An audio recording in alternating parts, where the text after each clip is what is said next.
observer of it, you don't have to understand domain space or really much besides like what makes sense and what doesn't. And if a question's asked, you know, such as like, uh, as custodian, as registrar, do you know who owned this thing? You should be able to say affirmatively, yes, that you knew who owned it, regardless of who is calling about that thing. Like your duty as a custodian is to know who, whose gold you're holding, whose dollars you're holding, whose treasury bills you're holding, etc. So, like I can't be more clear. Like that, I'm not wrong at all with that assumption of duty for registrars. So that's the first point. Second point is that when there are questions asked that are kind of simple ones, uh, like what happened. So the truth is, like, even if uh, any reasonable individual would assume that you guys were correct in closing my account and saying that I am what your CEO office claimed that I am, without any due process, etc. Notwithstanding the fact that the separation of the relationship was unusual, uh, the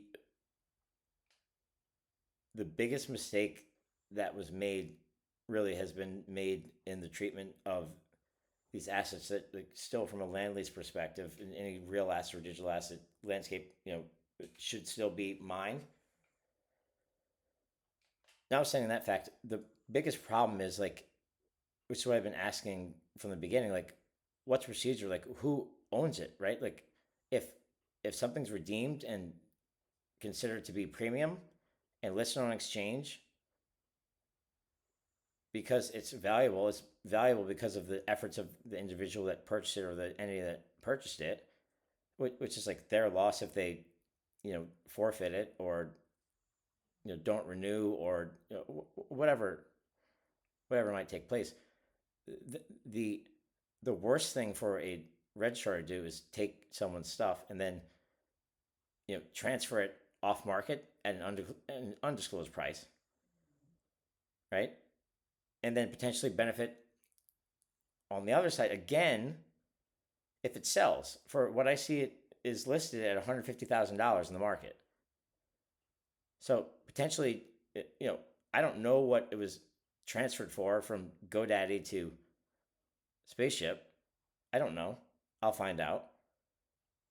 But it's for sale, way higher than I think it's what I think it's worth. But it's certainly real. Like 150 grand is a lot of money. If that sells at 150 grand, and GoDaddy makes another 20%, like someone. I don't know. That's a big number. So it's like someone's like, the problem I'm having is like the suppression of sales and prices, et cetera, is really smart if you're controlling a market and you're taking assets, right? Because you can take them for nothing, and if you sell them off market, like that, it doesn't.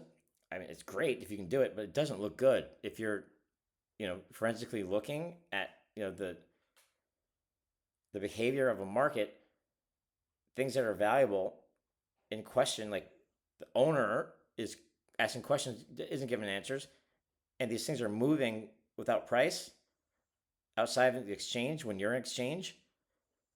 Like, I mean, I really don't know how your side can be defended without coming up with evidence and having to answer a lot of questions. I mean, I don't know.